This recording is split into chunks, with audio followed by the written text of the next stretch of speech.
Hello everyone, this is Mumbo here, welcome back, and today we are on my modded single player survival world, ready to record another video. And before you start shouting down in the comments section, don't worry ladies and gentlemen, this is going to be replacing Modsauce this week. It isn't going to be a continuous thing, this is just a one-off. I just want to do this one because Modsauce is in the process of updating from 1.7.2 to 1.7.10, and for anyone that knows about this sort of thing, when mods are updating, there's often quite a few problems, especially on a mod pack of this size. There are tons of different issues that keep coming up, and some mods are being added, removed, and all that sort of thing, and I didn't really fancy getting myself involved with that, just in case I start working on a mod, and then eventually it has to be removed due to a problem. So what I thought I would do is, just for this 1 week, I would do a little world tour of my modded single player world that I have been playing on with a friend over the LAN. So me and my friend have been working on this over the past couple of months, and I have to admit,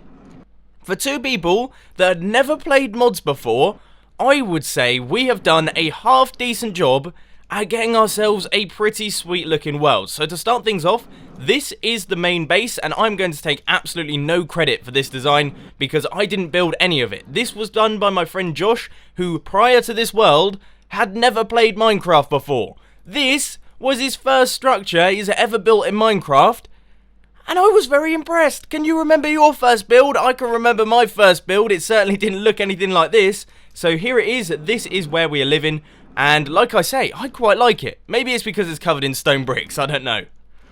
Now in terms of what's going on outside, we have got this giant area of fire. I really can't remember how that happened. On top of that, we have got a few little mechanisms, some sheep, and then some structures that I will talk you through a little bit later. But before we do, I want to head through straight into the business end. This is where the magic happens. This is where we do all of the stuff, right here in this little corner. So I'll talk you through some of the bits and pieces that we've been up to. I'm sure those of you who are familiar with mods, you will understand all of this stuff. So, first off, we have got the Applied Energistics ME network. Now this is pretty much the hub of any modded base. What it is a storage system, a sorting system, a crafting system, and a bunch of other things that I haven't quite worked out yet. But what we've got is we've got the ME controller. That is what keeps everything ticking over. We have got the MEC terminal. This essentially allows you to search for items. So as you can see, we have got all of the items in here. Say I want to search up diamonds, you just search up diamonds, and then there we go. We have got everything with diamond in the name. It is so useful. It can also be used for crafting things up and all that sort of thing. On top of that, we have also got an automatic crafting system, which is down here. This is where you put in the assembly things. You have to do encoded patterns using the encoder, and it's all a bit complicated. I'm quite surprised that I've managed to fumble my way through to this point, but it has been getting a little bit complicated recently. But essentially what I'm trying to do is I am trying to get enough drives to fill all of these drive bays. Now drives are incredibly complicated to make. I spent 3 hours crafting one 64K drive on my own. It took a very long time. So what we've got here is a little crafting system that will allow us to craft up 64K storage, and as you can see, we have this one. This is all 1K storage. I made that right in the beginning, and then all of these are 64K, these are 16K, and then all of these are also 64K drives. So we've got plenty of storage, but like I say, I want to fill all of these drive bays here with 64K storage drives. Might be a little bit ambitious, but I think it will look amazing. As far as the other machines are concerned, we have got a few bits and pieces around the ME network. So we've got a pulverizer, redstone furnace, an osmium compressor, and a cyanite reprocessor, which I believe is for doing all of the big reactor stuff. And I'll go on to that in a little bit because that is what is powering the entire base. Also, we have this teleporter, which is super useful and takes us over to where the original Quarries Plus was. As you can see, we have got a giant hole that goes right the way down to bedrock under there. Don't know if you can see that in the video, but we mined out this entire area under the ocean, and it gave us pretty much all of the resources that we've got. Because you may have noticed earlier, we have just over 500,000 cobblestone and just over 200,000 dirt. That is because we're using Quarries Plus, which is one of the best mods. I absolutely love that thing. But other than that, we have got a few factories. Factories are absolutely amazing. They're like advanced versions of things that you can get in the mod pack. So for example, we have got 2 crushers here, and then we have got an enrichment chamber and a smelter. So if I head over here and grab myself a few ores, we'll get ourselves a stack of iron ore, and if I chuck it in here, you will see it goes into the enrichment chamber, it gets turned into iron dust, and then that iron dust gets turned into iron ingots, and not only is it super fast, but we also double the amount of iron that we get per ore. So instead of getting 64 iron ore out of this, we're going to get 2 stacks of the stuff, but as you can see, it is absolutely rapid and really amazing. Even though those factories do take a little bit of time to craft, it is totally worth it. So what else have I got in the base? Well, we have got ourselves a giant smeltery that goes right the way up to the roof. I don't use this particularly often, but it is nice to know that we have the possibility to just chuck in tons and tons of ores and get ourselves tons of ingots out of that one, but I prefer to use the factories these days. And then we have the assembly table, that's for making chipsets and all that sort of stuff, fairly essential for quite a few builds. And we have this power armor tinker table. Now, can someone in the comment section please let me know how to use this one, because I have absolutely no idea. I have fumbled over this. I made myself a power glove the other day, and I have no idea how this works. So could someone let me know? That would really help me out. But then, over here we have got the back of the ME network and a few other mechanisms that for some reason aren't out in the front. So we've got a few Darkcraft bits and pieces, and then this metallurgic infuser, which is very useful as it creates alloys, and they're used for quite a lot of stuff. But anyway, through here we have got a strange set of machines. Now, I myself didn't actually build these. These were built by another friend of mine, Liam, who hopped onto the world to show me how to do it.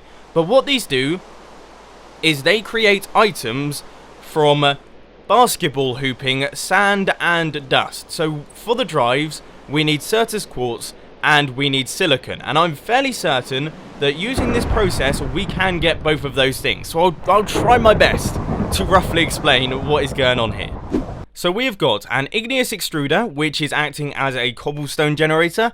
That cobblestone is then traveling along into the pulverizer and is being turned into sand. Then that sand is traveling into another pulverizer, being turned into dust. Then using these autonomous activators, it is being put into the oak sieve or the basketball hoop, and that can give items. Now those items are sucked up into the vacuum hopper and put into my ME network, straight into the computer, so that they can be used for the things that we need to craft. For example, the 64K drives, because like I said earlier, they use a lot of silicon and they use a lot of Certus quartz, and the Quarries Plus, surprisingly enough, wasn't being quick enough for the crafting system, and this seems to work really very nicely indeed.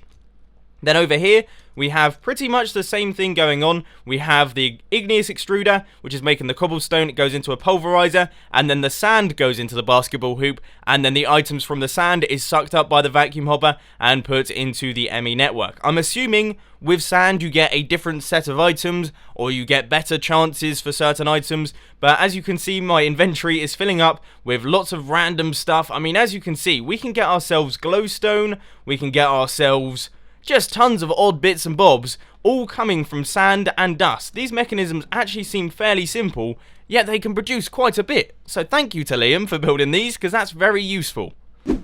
Now, if we head down to the bottom of the base, you can see this is the heart of the entire thing. It is a big reactor by big reactors, and this is probably one of the biggest reactors I have seen. Now, I don't know if this is efficient. I don't know if we're doing a particularly good job at making efficient big reactors. I know for a fact that in its peak, it produces 25 killer RF per tick, which is a lot. That is more than enough for us. But it's probably like the least efficient design, uses way too much yellorium and all that sort of thing. But like I say, at the minute it is producing 15.8 killer RF, and that is just because some of it is depleted now, turned into that cyanide stuff. Once again, it's another thing that I don't fully understand, but I know that it sort of works, and that's the main thing. But anyway, over here, we have got an attempt to make it a little bit more efficient, but neither of us could work out how any of this works. So this is a turbine, and in theory, it connects up to the big reactor, and then it makes it more efficient. You get more power out. But I, for one, have no idea how to do that. So once again, could someone in the comment section let me know how turbines work in big reactors, and then we can get even more power through our system, which would be amazing. We will be able to power everything it will be the best thing ever, so please let me know. As far as the upstairs is concerned, we don't have a whole lot going on. We've got the top of the smeltery, and also this, which is the NASA workbench, because we have actually gone up to the moon. I was planning on doing that in today's episode, but we haven't built a whole lot up there, and I can't really work out how to do all the rocket stuff. So we might have to leave that for another day, or if we have that on Modsauce, I don't know if we've got Galacticraft on Modsauce, but if we do, I am going to be a moon traveller, don't you worry about that. But anyway, if we head outside, we've got a few more bits and pieces. We have this, which is the hydrogen generator and reprocessing system. I don't know what this is called. It is the electrolytic separator. So this allows us to fill up my hydrogen jetpack. All we have to do is chuck the jetpack into one of these tanks, and then it will fill up. Now, this system is really cool because it is a self-powering circuit. So this hydrogen generator makes power off of hydrogen, which then powers the pumps to allow you to make more hydrogen. So I really like that one. It was a lot of fun to build that. Now, if we head down here, this was another build that was done by Josh. Like I say, he's pretty good considering he hasn't played Minecraft before, but this is the greenhouse in which we are growing ender pearls because they're used in quite a few crafting recipes, and it will be good to get an easy way to get them. So this is a bunch of those magical crop things where the ender pearls grow on top of them, and then all you have to do is harvest them, pick up the dust, and you can craft yourself some ender pearls. Very nice indeed. Moving on, we have got another build by Josh. This is the giant industrial factory that we are working on because, as you can see, that is our stately home. We don't want any of the giant machines in there, so here is where the magic is going to be happening. We are going to have loud noises, things being produced, tons of different machines doing tons of different stuff. All in all, it's going to be a pretty interesting place, and I am very excited to see how it goes. Now, you may be wondering, why is it covered in dirt? I was wondering the same thing as well, but it turns out what is going to be happening is we're going to have grass on top of this, and we're currently working on spreading it all the way around. But as you can see, it is taking its time. It's not doing it particularly quickly, but oh well. Eventually, this place will look really very awesome and also quite industrial. Over here, we have got one of the most useful things on the whole of the Minecraft world. This is the Quarry Plus. As you can see, it is huge. Humongous, massive, 256 by 256. It is getting all of the resources, picking them all up, and then chucking them straight into the ME network that we saw right at the beginning, and that is where all of those items were coming from. And as you can see, the mechanism is absolutely tiny. So what we have got is we have got ourselves a chunk loader, and then a tesseract, and also the Quarry Plus. Now the tesseract is sending energy to the Quarry Plus, but it is also sending the items back to the ME network, where we have got another tesseract that is picking up the items and putting them straight into the computer. All in all, that is very, very simple indeed, and it means that we can just set up a Quarry Plus wherever we want, and it will allow us to get tons of resources whenever we need them. So that, like I say, is probably one of the most useful things on the whole Minecraft world. Quarry Plus. But anyway, unfortunately, ladies and gentlemen, I think that is pretty much everything that I have to show for you. Like I say, I've only been playing on this world for a couple of months, so it's not too impressive, but I was fairly happy with what we managed to achieve in the short space of time, and also being that we don't know any mods between us really. I mean, Josh had never played Minecraft, I'd never played mods, and this is what we've managed to do. But anyway, ladies and gentlemen, if you have enjoyed this video, please be sure to hit that like button, and if you really loved it, then make sure to subscribe. But thanks for watching, guys. This has been Mumbo, and I'm out. I'll see you later.